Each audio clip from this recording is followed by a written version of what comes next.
But what is nice to see is that the name Elizabeth, the far more publicly known way of referring to the late Queen, is now being spread amongst the family as an important middle name.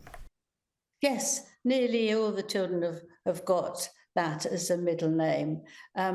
Harry and Meghan's daughter has got Diana as a middle name. I mean, you don't have Lilibet Elizabeth, that would have been ridiculous. So that would have been really ridiculous. Yes, so the memory carries on. And I know that all of the William and Harry as well, they keep lots of photos or pictures of her on the wall, and so they can point and say who she is. But she can't be forgotten. She was the most extraordinary woman, and her legacy is passing on through King Charles, because he is following a lot of her ways, and he's also very spiritual, and he also is very kind and works very hard. His whole life has been devoted to becoming king. He won't stand down just because a few people say, well, we'd rather have a young man, Prince William. He will stay there as long as he possibly can. And the book also apparently gives us some insight about the frustrations that King Charles has had with Harry. What are we learning about that? Yeah, well, this is very interesting. One of them is when the Queen became very ill. I mean, the family knew that she had cancer and that she was getting more and more frail, and but they thought it would be, weeks rather than days, and it all happened very suddenly. In fact, it was very gentle. The aide who was with her, but obviously not in the bedroom, but knew what was going on. Princess Anne was with her, and by chance she was there. That it was very peaceful. She fell asleep, and there was no pain, and so it was a very, very gentle death.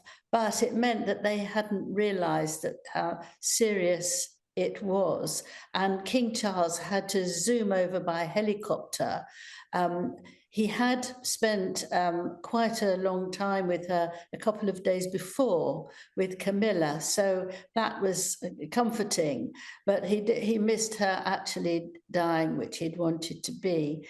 William was whizzing over there. Catherine, it was their three children's first day at a new school, and she had decided that she must be there. She's the mother. I mean, she's a very hardworking mother as well as a wonderful princess.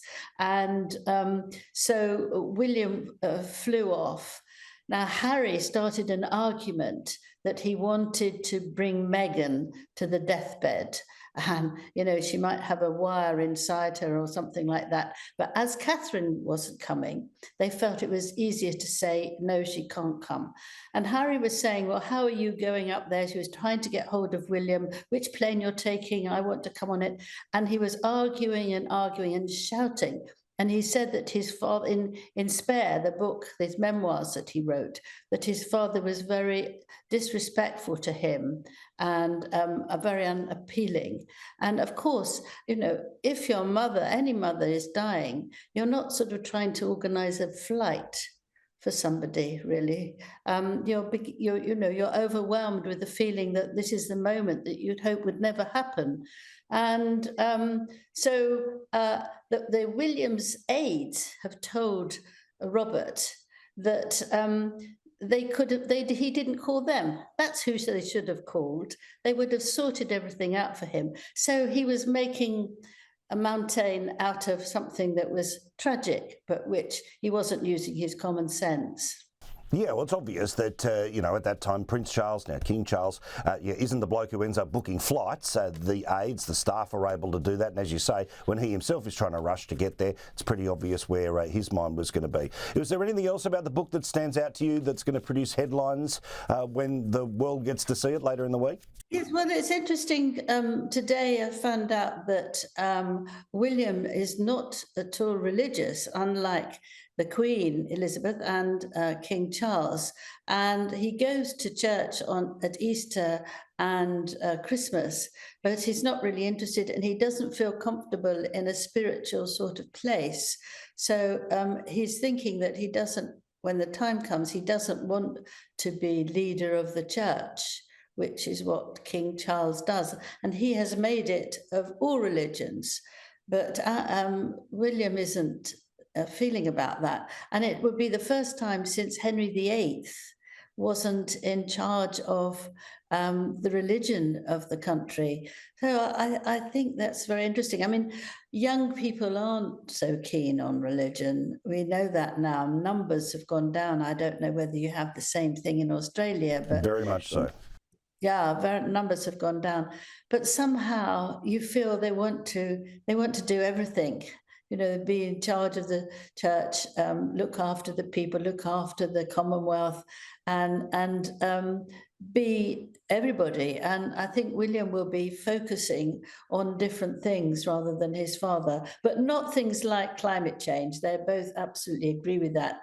And luckily they are close now. I think they've moved closer because of Harry and the upset and the pain.